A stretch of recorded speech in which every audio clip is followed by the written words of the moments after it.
If you love God you will do this. Simple. ఒక వ్యక్తిని మనం ప్రేమించినప్పుడు ఆ వ్యక్తికి ఇష్టం లేని మనం చేయం. ఒక వ్యక్తిని మనం ఇష్టపడినప్పుడు ఆ వ్యక్తిని ఎట్లా మెప్పించాలో ఆ వ్యక్తికి తగినట్టుగా మనం మార్చుకుంటాం. ఓ మాట నేను చెప్తాను, జస్ట్ నా భార్య ఇక్కడ ఉంది కానీ ఓ మాట చెప్తాను. పెళ్ళైన కొత్తలో I'll be very honest, I used to never like the colour yellow. తనకి ఎల్లో కలర్ అంతా ఇష్టం. పెళ్ళైన కొత్తలో yellow bag, yellow yellow yellow అంటా అంటే నీ ఇప్పుడు ఎంత మారిపోయాడంటే one of your favourite colours అంటే ఎల్లో అంట. స్టార్టింగ్ నాకు ఇష్టమయ్యేది కాదు, because it's two bright.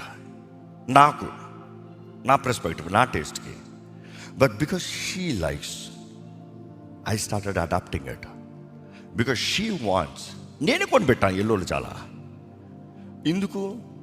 Because she likes.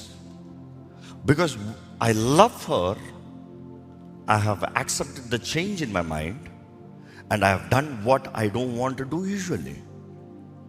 దేవుని కూడా మనం ప్రేమిస్తున్నాం అన్నప్పుడు సింపుల్ అండి. మనకు నచ్చగింది, మనకి కోరనిది ఇవన్నీ కాదు. నువ్వు దేవుని ప్రేమిస్తున్నావా, నీ ఇష్టాలు మార్చేసుకుంటావు, నీ రుచులు మార్చేసుకుంటావు, నీ టేస్టులు మార్చుకుంటావు.